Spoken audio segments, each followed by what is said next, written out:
శ్రీలంకతో కొలంబో వేదికగా జరుగుతున్న రెండో టెస్టు నుంచి స్టార్ స్పిన్నర్ కుల్దీప్ యాదవ్ను పక్కన పెట్టడం తీవ్ర వివాదానికి దారితీసింది.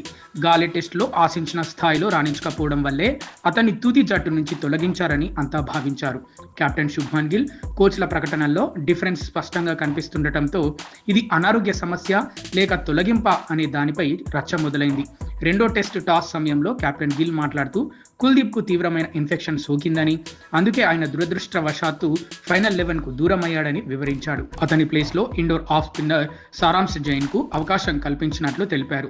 మొదటి టెస్టులో మానవ్ సుతార్, రవీంద్ర జడేజా మెరుగ్గా బౌలింగ్ చేసినప్పటికీ కుల్దీప్ కేవలం ఒకే వికెట్ తీయడంపై విమర్శలు వచ్చాయి.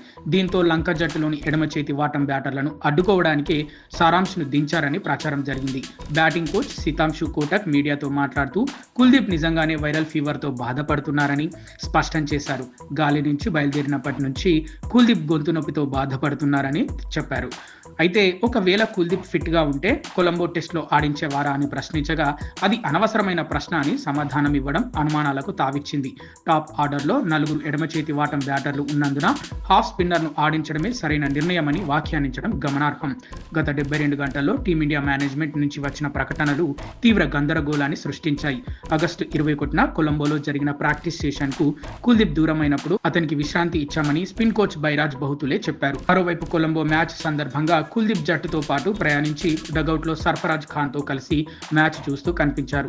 9 ఏళ్ల క్రితం 2017లో టెస్టుల్లో అరంగేట్రం చేసిన కుల్దీప్ యాదవ్ ఇప్పటి వరకు కేవలం 19 టెస్టు మ్యాచ్లు మాత్రమే ఆడగలిగారు.